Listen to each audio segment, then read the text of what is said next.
Tonight, the blame game continues. Each of Jubilee's two sides pulling a string on the Murang'a chaos that saw the lives of two young people cut short. Odinga says the BBI report is ready and will be made public soon, or will it be? We'll make sense of that and much more on Pundits Night. Our guest tonight, Nandi Senator Samson Cherargei, political analyst Evans Wafula, and our resident analyst Herman Manyora. It's good to note at this point that Samson Cherargei and Evans Wafula will be joining this discussion shortly. But let's start with our resident analyst Herman Manyora. Good evening, Herman. Good evening to you. Let's talk of the politics. We'll come to Kandara and what has happened. Rather, we'll come to Murang'a and what has happened there a little bit later. But first, the DP visited Jubilee headquarters, and there were alleged coups, alleged raid by the number of lawmakers that accompanied him.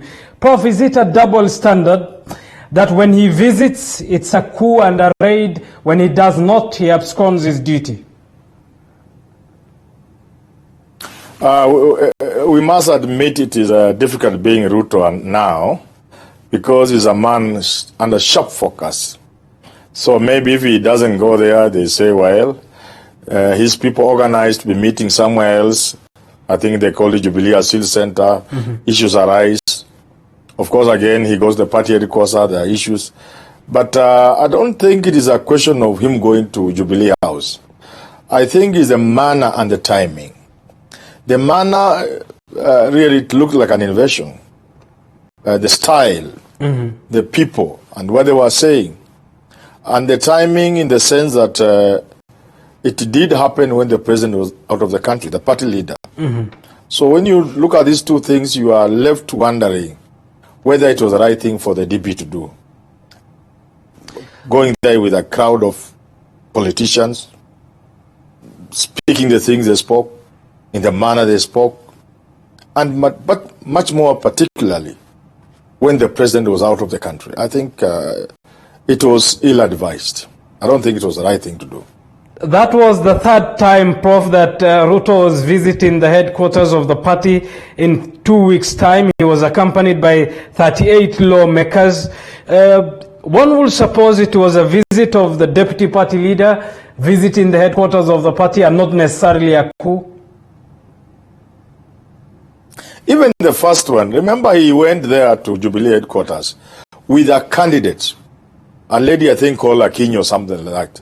He knew, he must have known, of course, that the party was intent on supporting ODM, I mean not fielding a candidate in Msambweni, and therefore leaving it to ODM. But he went there with a candidate, most likely to instruct Raphael Tuju to give that lady a certificate. And then a week or so later, again he goes there in the same style, with a number of legislators, spitting fire. I think it is like a war, to say the least. Herman, this is a man who has been accused of being absent from the party. When he comes back, there's this mistrust again. I don't know whether you can hear me, because I can't hear well. I can hear you, Herman. Can you? Can you hear me? Yes. Yes. Yeah, I can now hear you. I'm saying this is a man. This is a man who has been. This is a man who has been accused of being politically absent from the party. When he seemingly gets back to the party, it's entirely a different tone. But you see, Bakari, the party headquarters is for people who work at the party. It is for the executive director. It is for other people who work there, clerks and so on, and cleaners. And the only party official who has business at the party headquarters is actually the Secretary General, Raphael Tuju. And maybe if Kostani can come in, if there's something for him to do. But the party leader and his deputy have no business going to the party headquarters to do what? When was Uhuru there last, my friend? And even then, according to their own constitution, following just in the same way our national constitution works, the deputy does nothing until he's been told by the leader. The deputy president has no specific roles assigned to him except what the president gives him. In a similar manner, at the Jubilee Party, the constitution of that party says the deputy party leader shall be assigned duties, he shall deputize the party leader. Meaning, if he was at the party headquarters, had Uhuru sent him, if you went there with Akinyi to give her a certificate, if you read the constitution, that would mean President Uhuru Kenyatta, the party leader, has sent you, William Ruto, to go and ask Raphael Tuju, who is your junior, to give the certificate to Akinyi. Is that the case? I very much doubt. But Haman, must he wait to be sent, Haman? But that's what the constitution says. I have told you first, the party leader and the deputy party leader have no duty at the party headquarters. There's nothing, there's no work for them there. That place is run by an executive director. But when there are things to be done, it is Raphael Tuju who can have things to do there, other than the day-to-day stuff. Now, what would Uhuru be doing at the party headquarters? Unless there's a function that requires the presence of the party leader, and if the party leader cannot make it, he then sends his deputy, William Samoei Ruto. So you see, whichever way you look at it, there was no business Ruto was doing at the party headquarters. All right, the DP, while still addressing gathering, said, and I quote, "We cannot leave the party to crooks. I will be coming here," in reference to the party's headquarters, "at least once or twice a week to plan party matters." This is what he reportedly has told the lawmakers who accompanied him. First, who are these crooks, arguably, that the DP is talking about, Haman? Again, even before you look for the crooks, I don't know where you'll find them. Some might be found in Gatanga, other somewhere in Karen or some Dari place. Before you look for the crooks, again, let me repeat this. The deputy party leader has no voice of his own. The deputy party leader can only speak on behalf of the party leader if he has been asked to speak. Otherwise, the spokesman of the party, the custodian of the party, is the Secretary General, in this case, one Raphael Tuju. The other person who can transact business and speak on behalf of the party, according to the Constitution of Jubilee, is the party leader, one Uhuru Muigai Kenyatta. So even before you look for these crooks and conmen, where was he finding the voice? He's not, I've said these things so many times. Sometimes I don't even want to repeat saying it. Being a deputy of anything is an awkward position. It's a very, very difficult job. You are there and you are not supposed to be there. You get what I'm saying? But Haman is not a vice president, a deputy president. Yes. Haman, the deputy president is not an appointee of the powers of the party. He equally came with a political muscle. It will be too naive to suppose him not to have a voice, is it? No, your voice is supposed to remain inside you until you are told to speak. And what is the significance? Until your time to come. What is the significance then if the voice is to be within you, Haman? It's a spare wheel, my friend. When you drive without a spare wheel, it is risky. You need a spare wheel. A deputy president is like an heir to the throne. You are not on the throne. You are not there. You only wait for that eventuality. You get what I'm saying? If you are a deputy governor, deputy president, vice president, you are not there.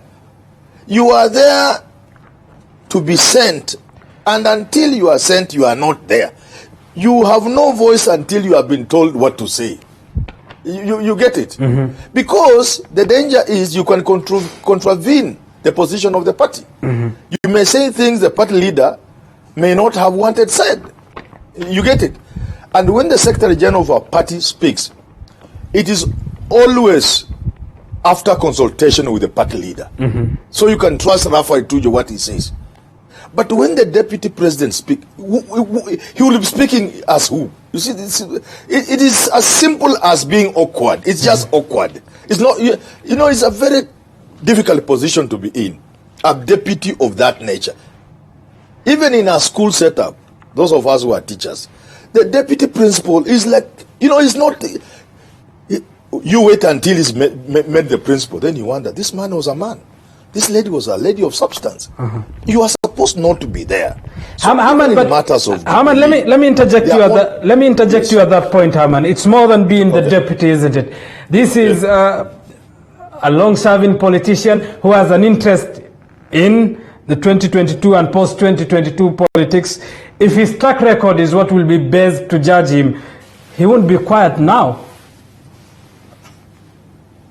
Let me tell you, somebody suggested I be his deputy governor. Even before I responded, people who knew me told me, Manyora, can you be somebody's deputy? Of course I can't, because I have my own voice. So there's some of this job you take when you know. You agree to be Mike Pence when you know Trump is all over the place. Even when he's in hospital, he wants to speak. So for you have no voice as Mike Pence. You get it. It is a very simple thing to understand. And that's why Moi was there, Kibaki was there. You think they didn't have voices? When Kibaki became president, would you have believed he's a man who served under Moi? You see, it's a very simple thing. The moment you fail to realize that simple principle in politics and in governance, the moment you fail, then you take us in the situation we are in this country, where we have a deputy president who insists on having his voice, on being his own man. It doesn't work like that. It simply doesn't work like that. And you can see the results. You can see that, supposing President Uhuru Kenyatta was a man quick to anger and speak his mind quickly. He's a very calculating politician. But supposing some of these quick to anger people, we would be in a very awkward situation in the country. You know. So that's why the deputy president, like I'm repeating, must always understand he's there and he's not there. He has a voice, but he's not supposed to use it. He has capacity, but he's not supposed to show that capacity. Until you are told, William, let's go campaign, then you can see William campaigning for Uhuru Kenyatta. Then you can see this guy has a capacity. Then you shelve it. Haman, I understand we need to take a short break, but before we do that, you say not until you are told. Told by who? You wait for the powers? Until you are told by your leader, in this case the party leader, or the president, or until that eventuality, in the unlikely event, or well, not unlikely, these things do happen. If there is a vacance, then you spring up and you become your own man. You become the principal of the school because the principal has been posted elsewhere and you have been promoted. You are the deputy president. The president has left. 2022, you have won. You are now the president. The president has been impeached. God has called the president. You are an heir to the throne. You are Prince Charles. Queen Elizabeth, God has called her to keep her in her good place in heaven or wherever it is. Then you become the king. You cannot become the king before you are king. This is a simple thing, and Prince Charles talked about it. All right. He said there can only be one sovereign at a time. All right, Haman, point made. I love us to discuss the back and forth between the Secretary General of the party and the Deputy Party Leader, but I understand we need to take a short break. You as the viewer, your opinion matters. Send us a message on 22047. The hashtag to use is Pundits Night. We'll be back with this discussion after this break. Stay tuned.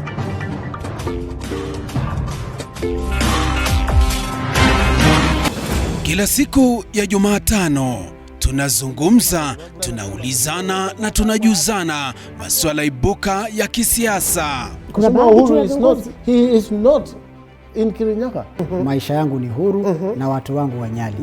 Tulivunja vyama vya URP na TNA na vyama vingine tanzu, ndio tukaunda chama inaitwa Jubilee. Mijadala komavu kuhusu yanayokuhusu, na zaidi ya yote tunakupa nafasi kumfahamu kiongozi wako katika kipindi Mfahamu Kiongozi. Yako kama mtoto ilikuwa gani?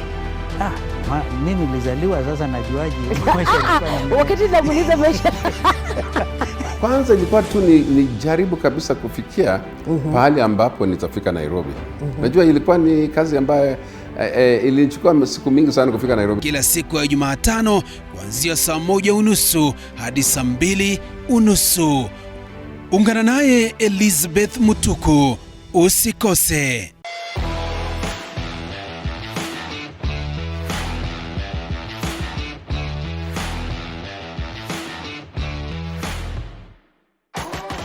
It is said that cooking is one of the greatest gifts you can give those you love because nothing brings people together like good food. Join Chef Hamadi every Sunday at 6:30 p.m. as he teaches us some simple and quick recipes, only on The Throwdown. You are the mighty God, the great I am.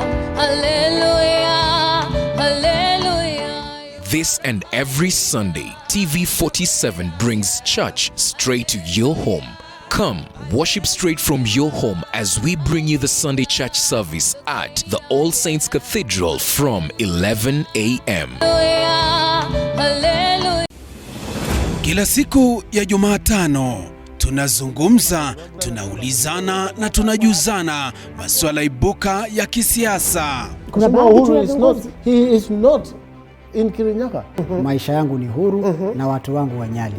Tulivunja vyama vya URP na TNA na vyama vingine tanzu, ndio tukaunda chama inaitwa Jubilee. Mijadala komavu kuhusu yanayokuhusu, na zaidi ya yote tunakupa nafasi kumfahamu kiongozi wako katika kipindi Mfahamu Kiongozi. Yako kama mtoto ilikuwa gani?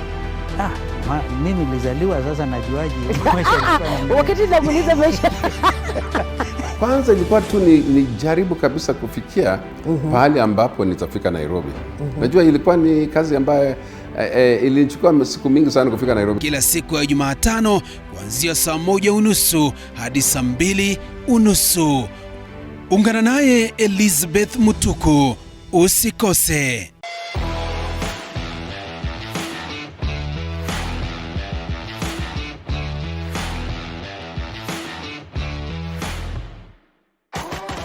It is said that cooking is one of the greatest gifts you can give those you love because nothing brings people together like good food.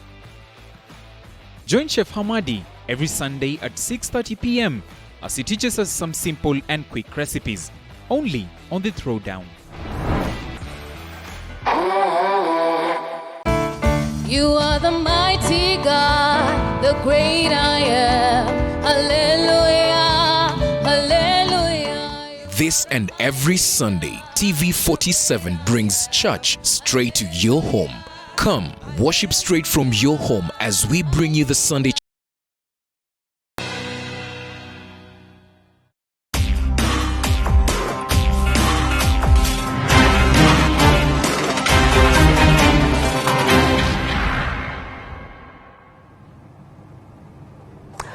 Welcome back to Pundits Night. Thank you for staying with us on the county's television.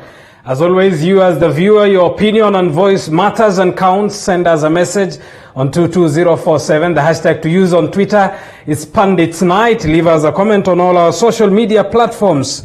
We'll be able to sample some of your views towards the end of the show. And as earlier promised, let's bring in Nandi Senator Samson Cherargei, who joins us now. And earlier on, I was talking to Herman Manyora, who is our resident analyst. Senator, good evening, and thank you for making time for us tonight.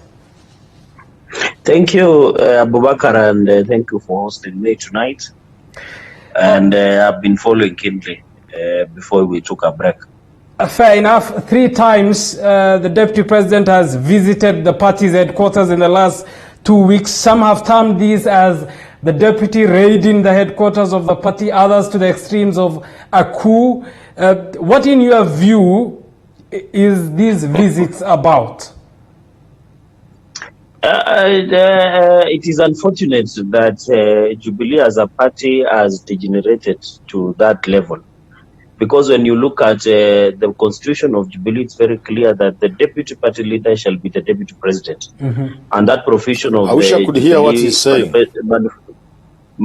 Cannot be changed. Number 2, you remember we also pay 10,000 monthly subscription fee. This is a party that we have all of us have been members for the longest time possible. This is a party that had intention of bringing the unity of the country, the unifying factor. And therefore, when I hear people saying there is a coup, every member of Jubilee has a right to visit Jubilee party headquarters. Because personally, I pay 10,000 per month to Jubilee as monthly subscription. Why is the hula baloo when the deputy party leader just goes to Pangani? Where do people expect him to go? Because that is our party headquarters. Why is a lot of noise? Even personally, as a member of Jubilee and as a member of NEC, not NEC, but a member of National Delegates Conference, having been monthly subscription, we have a right to use the facilities. And you remember, thirdly, Abubakar, is that Jubilee as a party, as a political party, is funded by the taxpayers' money. So every member, even an ordinary citizen, has a right to visit Jubilee because it's also a public entity that is being factored by taxpayers' money. So the agenda of whether there is a coup or no is neither here nor there. Those are Cherargei, you say the agenda of the coup is neither here nor there. The party secretary general says, and I quote, he has crossed the line in reference to the deputy president, the deputy party leader. We now recommend the NEC to remove the deputy president as the deputy party leader. What is it that the secretary general of the party knows that some like you justify this as just another visit? Now, the Tuju's remarks are as weak as himself because they're just empty threats. Because I have told you the article, I can't specifically write it now, but I'll catch up with that article. The article of the Jubilee Party constitution is very clear. It says the deputy president of the Republic of Kenya shall be the deputy party leader of the Jubilee. So when Tuju and his political conmen side by saying that we have recommended to National Management Committee that the deputy president should be removed as the deputy party leader is not there, because if you listen to accusations they are making against him, is neither here nor there by saying we had a candidate for Jubilee, for example, in Musambweni. He said he would agree with the party, and therefore he took a picture with an independent candidate. That accusation is neither here nor there. He said the fact that he is visiting churches or is making roadside and making a few comments. That is what all politicians are doing even at now. You saw the even ODM leader yesterday, he was in a church, and that was very commendable. And he led address a rally in Kawangware on his way after the church. Even you have seen the Machakos governor was having even, he has started what we call listening forums across the country. Why is it that people feel bitter? You saw even Kalonzo Musyoka the other day in Ukambani and even in Mombasa meeting people. Why is it that when the president meets people, it becomes a serious accusation that even the SG, the interim Secretary General of Jubilee, thinks that he can dare and even write to National Management Committee that the deputy president should be removed as deputy party leader. Well, so I think those are Cherargei, the accusations, partly you have mentioned some, go to the extremes as well, that the party secretary general says, and I quote, we have seen him, the deputy president, going around the country, launching the Hustler movement. These are campaigns and often defiance of the president. You don't think this is defiance of the party leader?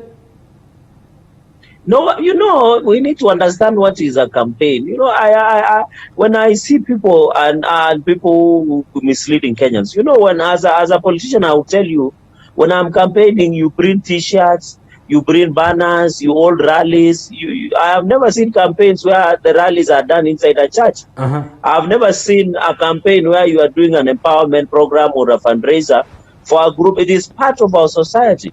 And anybody will tell you, even an MCA, even myself, whenever the recommendation that these people or that they are feeling uncomfortable with deputy president moving around the country, it's that every elected leader should stay at their home until and unless 2022, because a campaign, when you tell people are in a campaign mood, it is a process. Campaigning is not just saying hello to the people or going to church. That's not campaigning. Campaigning is where you are bringing T-shirts, posters, there are vehicles moving around, you are planning everything. Cherargei, Senator, you are a politician. You know this more than me. To a politician, any crowd is a good crowd to have. But that's why I'm saying you need to distinguish to Kenyans what is a campaign. You know, campaign is under the, even under the campaign law, even campaign under the Elections Act. The campaign is, there are processes that you do to what the deputy president is just doing, like even an ordinary MCA would do. You just go to a church, talk to people. I've seen all politicians, even the people who want to run for president in 2022, are holding meetings. Why is it that when the deputy president moves around, he is being subjected to state-sponsored violence, that like we saw in Kisii, we saw in Kakamega, we have seen yesterday in Kenol, in Muranga? Why is it that when the deputy president moves around, it becomes a big issue? Yet the same people who are accusing him for doing anarchy campaigns are also doing the same thing. And let me tell you, even if you say the deputy president is openly defying the president, it's not true. So you want the deputy president on a Sunday, you want him to go to an office?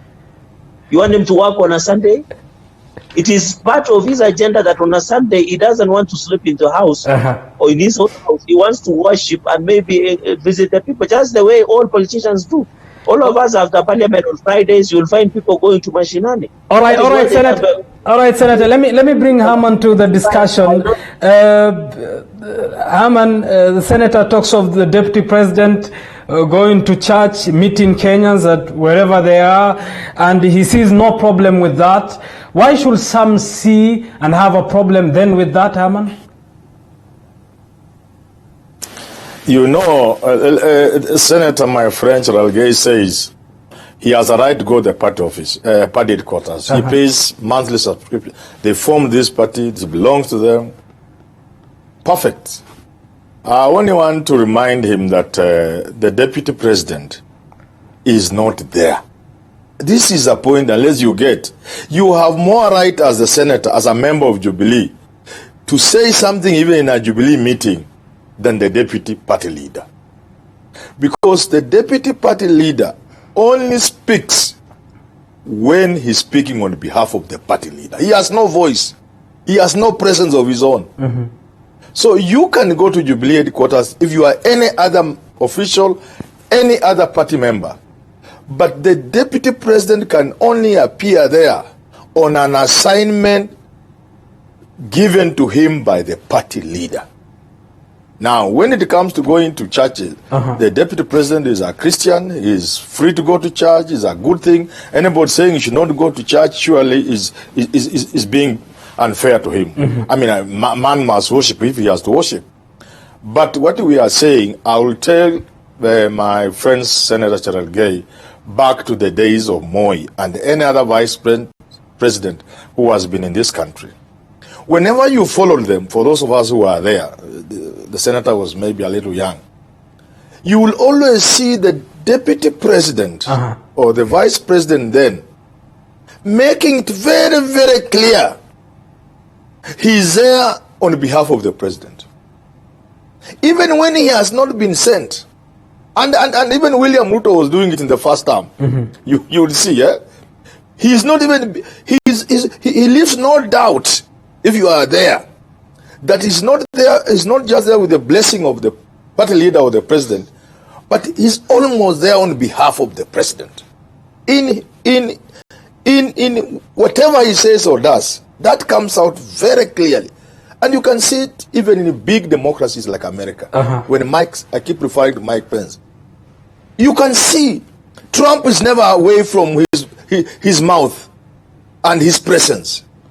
So, whereas you are right to go where you want to go worship, but the impression then you create is that you are your own man and you are campaigning. That is what then we are talking about. And somebody doesn't need to say he's campaigning for him to be campaigning, because people see.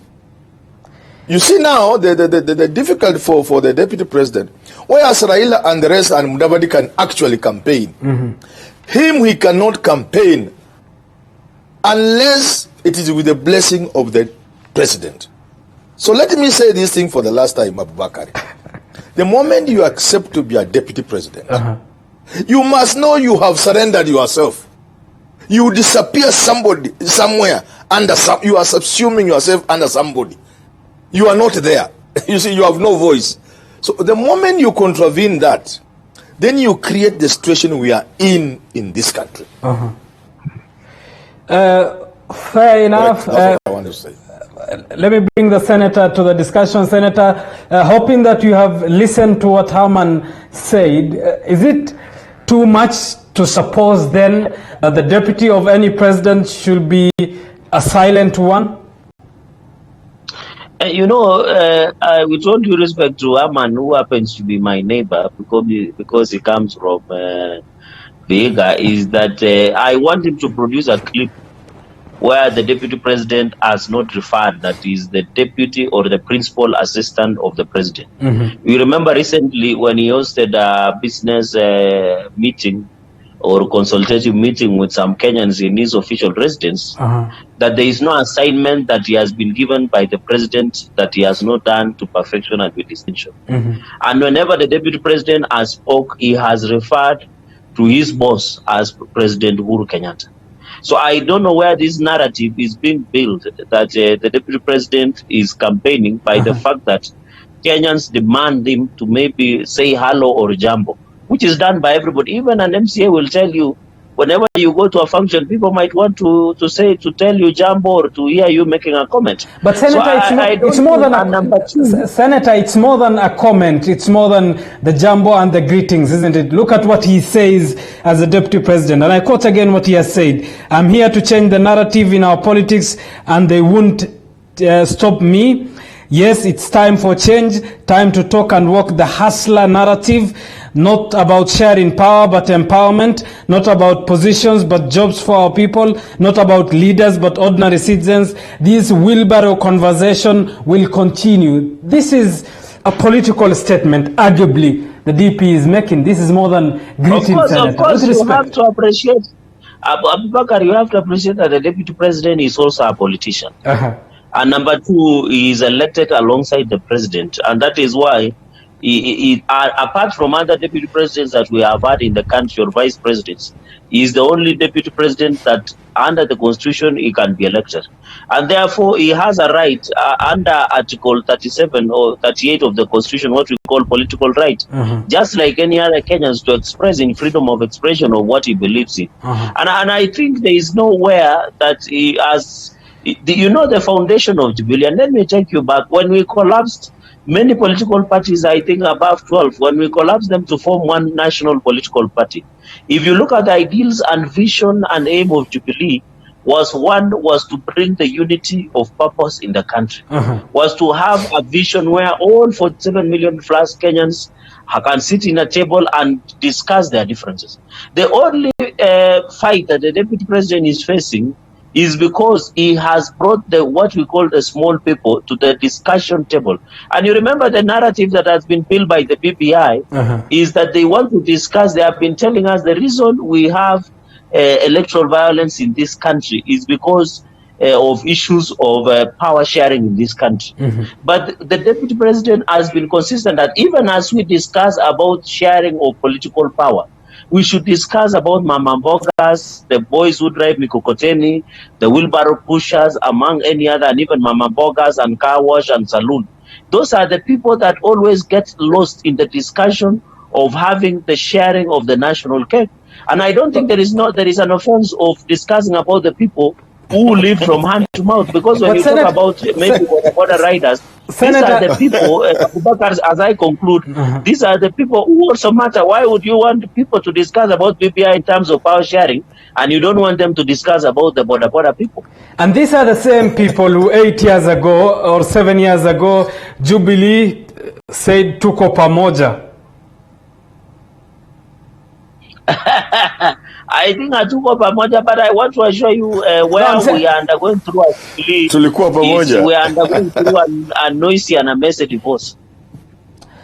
All right, Herman, if the DP is talking to the guys who push wheelbarrows, the hustlers on the street, those who are fending for their own families, why should anyone have a problem with who the DP talks to? Others can talk to the people with the suits and tie like Herman Manyora. Now, Abubakari. Abubakari. Go ahead, Herman. This country has many people who are suffering. The wheelbarrow people, the mkokoteni people, mama mboga, the petty workers, there are people who are suffering.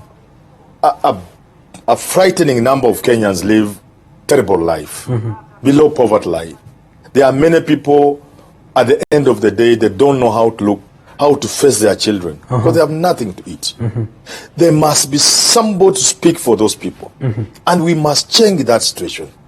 We cannot allow this country in the 21st century to have people living the kind of life people live in Korogosho.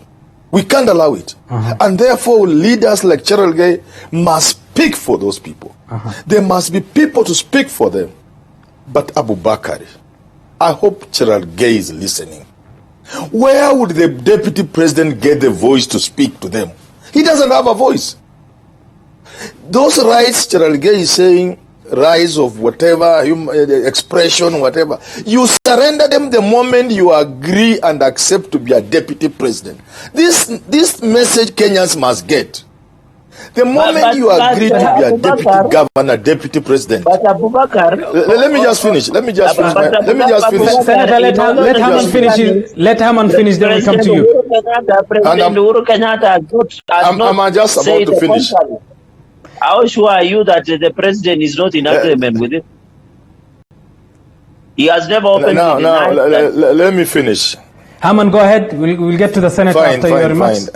You are right. What I'm saying is, those things people must speak about them, but the deputy president does not have a voice. Secondly, to answer my friend Cheryl Gay, my neighbor, you must also accept that those things the DP is challenging, the situations he's talking about, are in the complete opposite with what the president is pushing for. You get what I'm saying? So the things the DP is saying are completely contrary to what the president is saying. And that is the situation I'm talking about. Because the moment you give yourself a voice, which you surrender, you are likely to find yourself in a situation where you are contradicting your boss. And that is exactly what is happening in this country, where you have the deputy president Haman, hold on that. speaking at cross purposes with the president.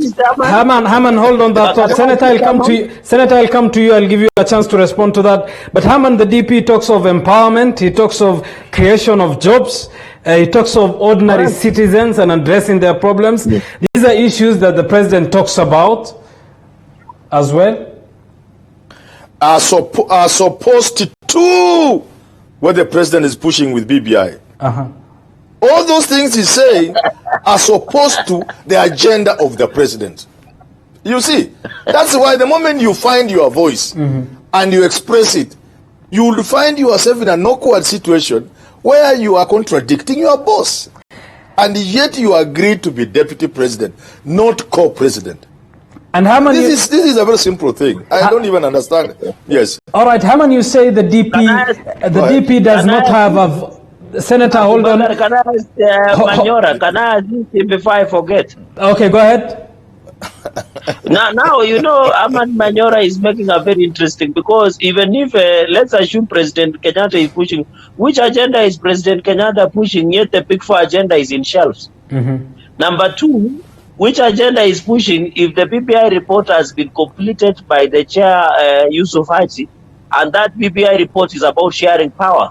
Does that can Manyora tell the country that it is much more important to have conversation of sharing of political power as opposed to having a discussion of empowerment and discussing about the people who are vulnerable in terms of economy in this country? It is not true. All right, Thank you. Before you respond to the senator, you said in your reply in remarks that the DP does not have necessarily a voice. But he speaks to Kenyans. We see him week in, week out addressing Kenyans, talking about economic empowerment, creation of jobs, and what so. He has a voice, and he is talking to a section of Kenyans. What I've said is this, and nobody should get me wrong. I am saying the position of deputy president is a position which once you take, you surrender yourself, you surrender your voice. You only speak when you have been asked to speak. You only do those things your boss wants you to do. You never have your own person around you. This is a very simple thing. Because when you do so, you see now he's talking about BBI, talking about positions. The president has pronounced himself, not just in matters of supporting BBI and initiating it actually, but even addressing himself to the issue of winner take all. Meaning the BBI project is going to address the governance structure. We could come up, as the senator is saying, with more opposition than they are. And now you, the deputy president, you go somewhere where you had locked your voice, find it and bring it and contradict what the president is saying. You're creating an awkward situation. It may help you if you want to become president, but I think more often than not, it eats you. Because those with the instruments of power can be watching you as you come, and they watakudengua tu. It is, and like those, I've said before. Haman, and when you say it's not a good. Haman, when you say those with the instruments of power, you mean the people? Deep state. The people have surrendered their power to the leaders. And when you say those who have That's the power, they don't exercise that. No. Those are deep What I'm states. saying is this, the system. We are saying we have one president at a time. While Gerald Gay is a president, if he becomes president, he has certain powers, and nobody can deny that. Okay? He can use those powers to support his deputy president. He can also use those powers to frustrate the deputy president. Now, if the deputy president realizes the president may use the powers to frustrate him, he will choose what to do. He may choose to fight the president, like Ruto is doing. But I'm saying sometimes, people like Moi were not fools. There are a lot of things they could have said. Kenyatta was actually weak and ailing. But Moi was down. Even people close to Kenyatta, we are told, would tell him all manner of things, including perhaps even physically assaulting him in some way. But he knew the position of vice president. And Moi knew what he wanted. He knew he wanted to become president after Kenyatta. And he did everything a vice president should do or not do. And eventually he became vice president. All right. Even highly intelligent people like Mike Kibaki, just to finish, even people as intelligent as Mike Kibaki, Professor Saitoti, when they were vice president, Kalonzo Musyoka, they knew what it meant to be vice president. So the only problem we have in this country, we have a deputy president who has refused to know that once you become deputy president, you surrender your voice. All right, Haman, and you have repeated because that you are less powerful enough. You are less powerful than Senator Gerald Gay if you are the deputy president. And Haman, you have made that point severally on this show tonight. Let me bring the senator to the discussion. I hope Kenyans have now heard me. Senator, when the deputy president says that he is here to change a narrative in our politics and they won't change that, which narrative is the man who you publicly, at least politically, are allied to, is he talking about? The narrative he's talking about is a tribeless nation. What has bedeviled this country, when you look at historical electoral violence, politicians have used negative ethnicity and tribal conclaves to perpetuate their agenda. And the reason we have fights is because we have created tribal chiefs who are the patrons, or they patronage our politics in this country. And when the deputy president says we must change the narrative, it means that we must change the narrative of negative ethnicity to a tribeless conversation where we no longer care of the language you come from, your name does not matter, but we discuss based on what is dearly to your heart, and that is what we call economic empowerment. So I think that is where, because people who are uncomfortable are people who are becoming tribal chiefs who want to take advantage. And Abubakar, that the consequence of negative ethnicity has been seen in this country from 1992. The worst was in 2007, 2008.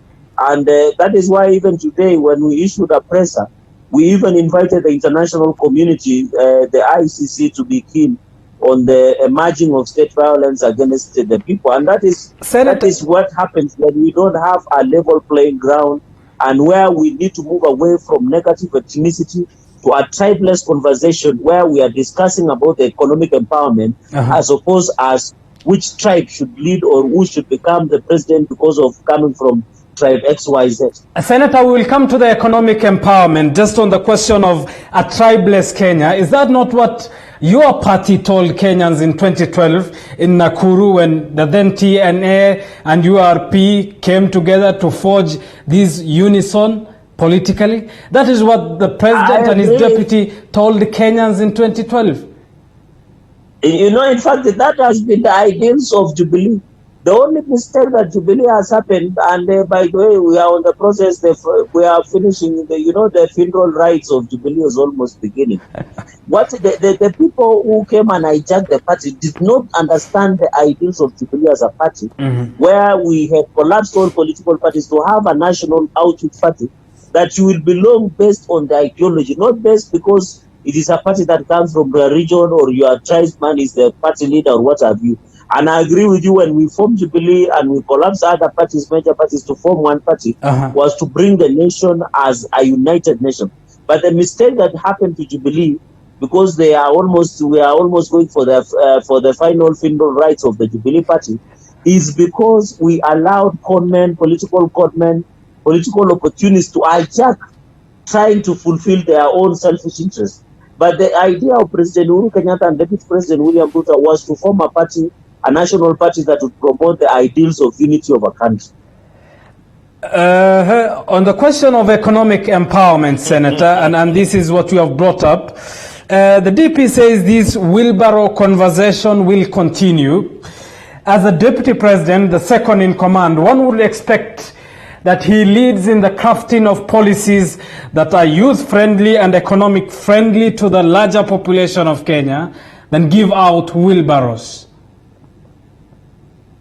I think when the deputy president gives out wheelbarrows or mkokoteni or car wash machines or motorbikes, he does that on his own personal capacity as a leader, as a person. That's the way you would want to support. Even you yourself, Abubakar, sometimes you can even support a charity event, like you can donate anything, even food or something like that.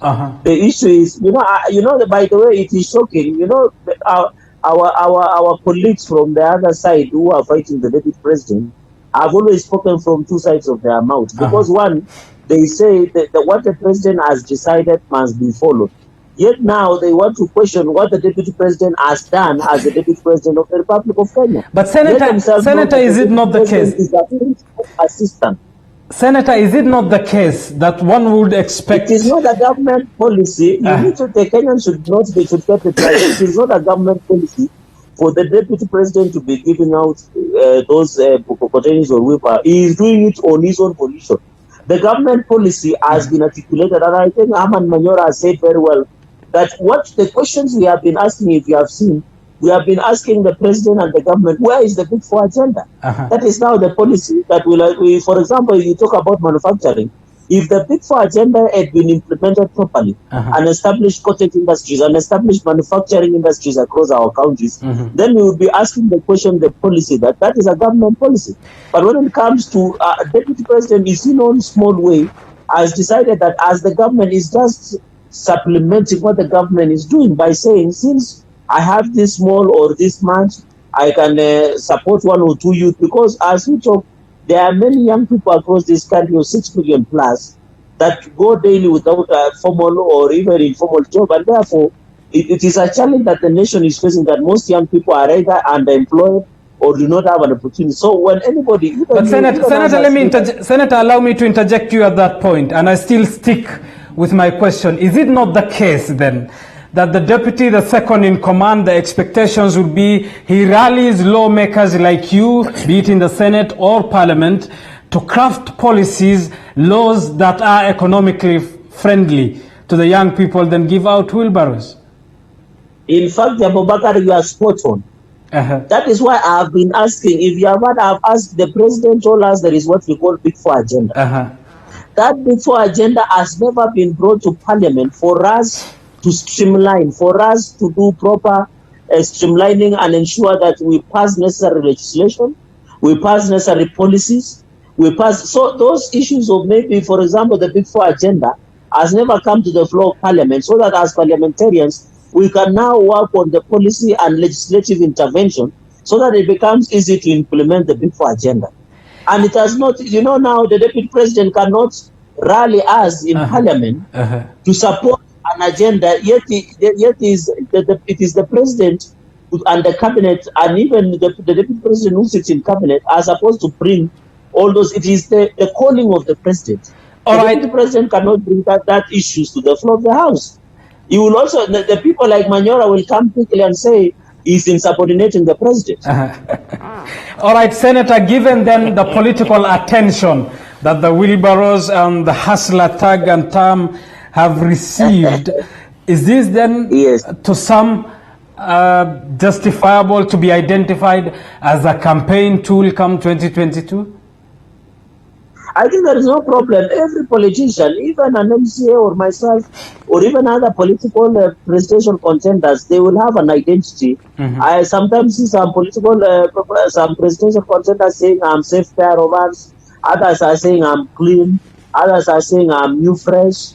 So having an identity to be identified with certain way, and the Deputy President has made himself clear that his identity is having a tribeless conversation in terms of economic empowerment, especially to the people who are economically vulnerable in our society.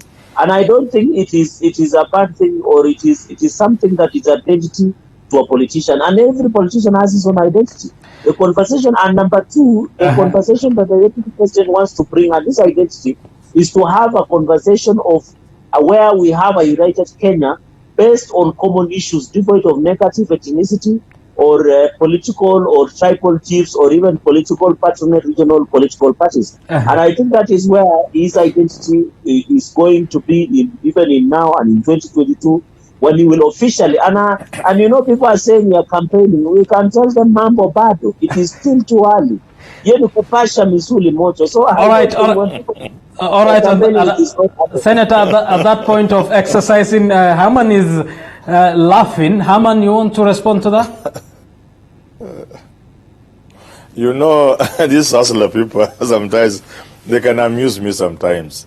You see, first of all, the big changes you are talking about in terms of ethnicity, in terms of economic empowerment, and what, those are big things that come out of serious government thinking and policy. And therefore, as a Deputy President, you cannot be coming with yours. It must be a Jubilee agenda. And if you feel strongly what the party is doing is not really living up to what you think. Aman Manyora is escaping from the Big Four agenda. Why is he not asking the President to produce the Big Four agenda? So I'm saying, if, for example, if you realize the President of your party is not doing what they should be doing to change this country or to move the country forward, as a Deputy President, then you resign and try to push for that agenda outside government. Why not? This is how it is done elsewhere. If you strongly feel. Haman, you make now. Haman, before you proceed, you say if the President is not doing what he's supposed to do, and you are not in tandem with that, you resign. Why not inform him on what to do? Correct. And then secondly, why the natural things, of course, the Deputy President. Just a request, let me interject. Why is also Aman not, if the President is not performing, why is not Aman Manyora advising his friend Raila Odinga to walk away from the handshake? Because I don't think Raila Odinga will support a government that is not delivering. Thank you for the information. Raila really is just there and I'm there. We are not together. Now, go ahead, Haman. What I'm saying is, if you feel strongly what the President is doing is not enough, it's not sufficient, it's not right, it's going against, naturally we would expect there is, of course, there are moments when they meet, they talk, they exchange ideas, sometimes they even differ, but not in public. Now, when those differences get to a point you feel there's need for a point of departure, then you leave government. This is how it happens everywhere in the world. You leave government and now tell the public, you tell the country, we started this journey with President Uhuru Kenyatta. These are the things we wanted to do. to build stadiums, 9 of them, to do what? But unfortunately, this guy has changed the course. And therefore, my promise to the people of Kenya, I can't live with this guilt. I'm therefore leaving President Kenyatta to do his thing as I plan to work for you in 2022 when you elect me. In the meantime, I'm launching my campaign. That's how it's done. But is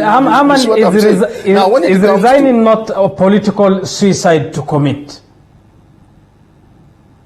It depends. That is politics. Those are moves. And if you cannot resign, then toe the line.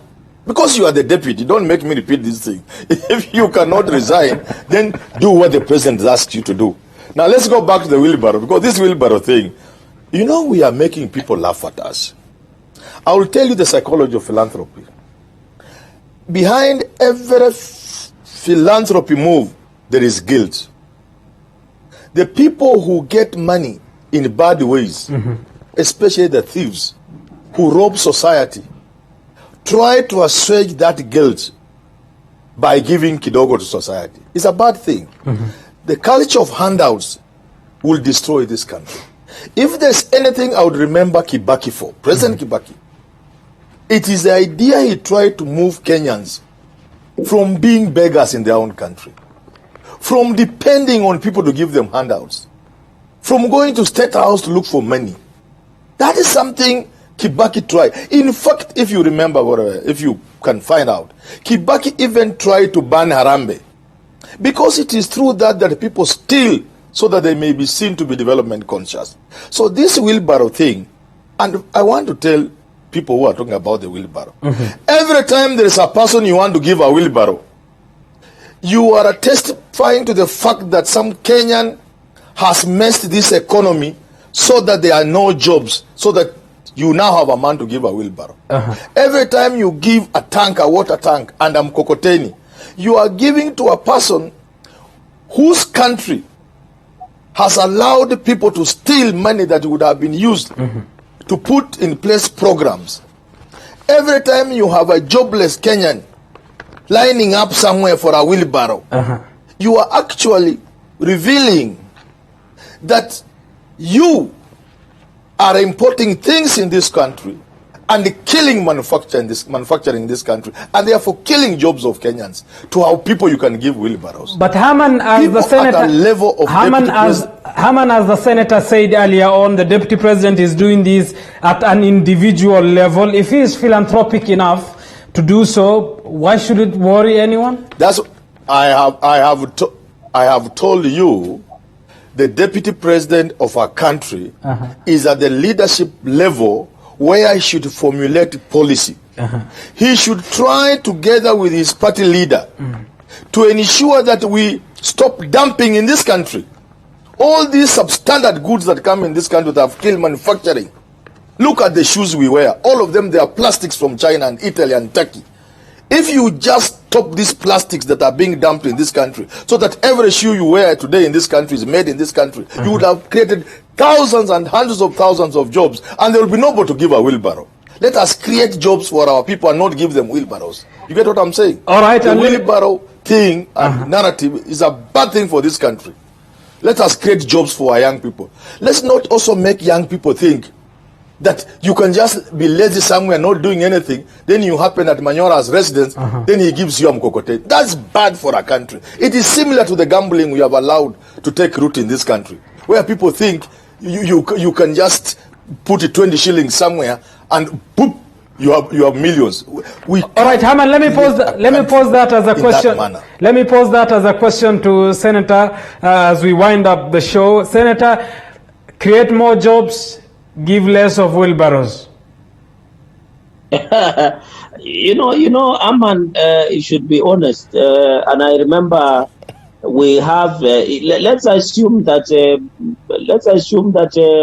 As he has said, the way it is, that of course, being brief is that the president and the deputy president meet in cabinet meetings. They have other discussion and that is why the issue of implementation is still a challenge, because when you talk about Big Four agenda, it was a noble idea, but it is nowhere to be seen. I think BBI overtaken everything. When handshake happened in 2018, it is now 2 years plus. one of the key points that the handshake came with was a shared prosperity. What Haman should be telling the country. And I think when I see my colleagues in ODM blaming Deputy President for the problems that face the country, I think they are also, in other words, they are blaming their handshake partner, who is President Uhuru Kenyatta. Because if the handshake came, they should be telling us that the economy is doing much more better because there is a political stability or there is peace in the country. And I agree that as a country and as a young person, as a leader, we should put in place policies that create more job opportunities. And those are the policy level. And I think they have done the work that they need to be done.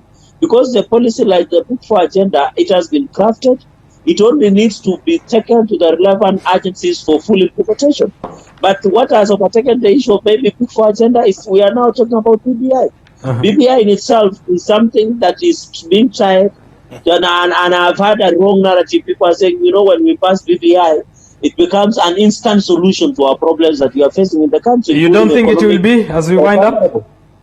It is not. In fact, it is one of the political fraud that will ever happen to this country. It's a Pandora's box as well that we wouldn't intend to open now because of the interest of time. Senator, thank you once again for making time for us tonight. Yes, Herman Manyora is a resident analyst as well. Herman, thank you once again as well for making time for us. Let's quickly sample some of your views on 22047. Assigned duties are never verbal, says someone who has not mentioned his or her name. Abdi says Ruto is okay. Tumechoka na siasa. David from Nairobi says, I'm just wondering which government agenda the DP has blocked that every other politician is fighting him. We know what they are up to. They are waiting for BBI to pass so that they have Uhuru as a ceremonial president and Raila as a prime minister, says someone else. Kariuki from Nakuru says Ruto is unstoppable. Let me sample some of your views on Twitter as well. Ngetich Kipkirui on Twitter says, is it a criminal offense to campaign? BBI agenda should stop because it is also a political process. Thank God Njugush, that is at Thank God Njugush says, there is nothing like Jubilee Party. The party is in ICU. Ruto provoked the leadership to test their minds, and unfortunately, Rafael Tuju and his advisor Murade fell into the trap. Zedi says, Kenyans should do away with Raila and Ruto, get new, fresh minds. But who are they? He or she asks. And that brings us to the end of tonight's edition of Pundits Night. On behalf of the entire team that made this production possible, bye for now. Tonight of all nights, enjoy the rest of our programs.